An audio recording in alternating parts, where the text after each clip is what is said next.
Là, ici, c'est le Marcoussis la Dordogne. Bon, le personnel n'est pas le même, mais on arrive à faire des efforts et on s'en sort. On pourrait se croire en effet au Centre national du rugby, mais non, nous sommes plus simplement à Trélissac. Sauce au sel. Au menu, une sauce aux champignons du Périgord, mais surtout l'organisation d'un tournoi intersecteur moins de 20 ans. Et là, tout le monde sur le pont. Premier briefing pour les organisateurs et sélectionneurs. Leur mission, à l'issue de ce week-end en Dordogne, établir une première liste d'une trentaine de noms pour régénérer le groupe France à 15 et à 7. Il y a toujours des nouveaux talents, des nouvelles joueuses qui apparaissent, donc justement ça nous permet d'avoir un nouveau regard et c'est des filles qu'on a détectées déjà en fin de saison dernière, qu'on a vues sur toute la saison, d'autres qu'on a détectées qui changent de catégorie. Top, allez, les bras, les bras, les bras, les bras, les bras, les bras. Chacune a sa carte à jouer, vous avez toute votre carte à jouer. Mais ça passera par le Grand Sud, ça passera par notre équipe. 4 matchs au moins pour taper dans l'œil des sélectionneurs qui ont déjà une petite idée de ce qu'ils cherchent.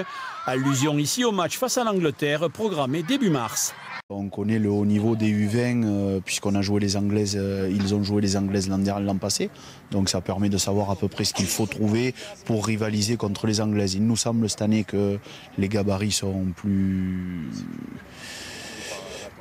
plus important, plus impressionnant que l'an passé. Voilà, mais il nous manque quand même 2-3 profils de joueuses qu'on est en train de chercher.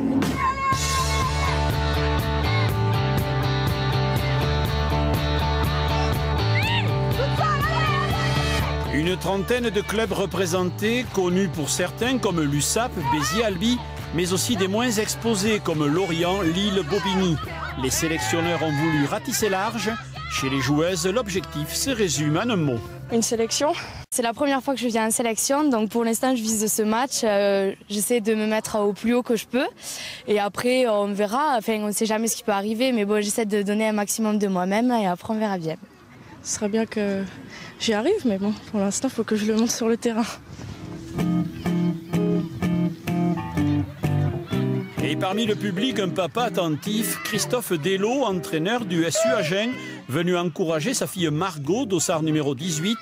D'ordinaire, Margot évolue au poste de 3e ligne sous les couleurs de Saint-Orens. Pour l'instant, je cherche juste du plaisir à jouer au rugby et si ça doit venir, ben, ça viendra, mais c'est pas le principal. Donc, À l'issue des rencontres, c'est l'équipe du Grand Sud qui l'a emporté devant le Sud-Est. Prochaine étape, rassemblement d'une trentaine de joueuses à Marcoussis pour un nouvel écrémage.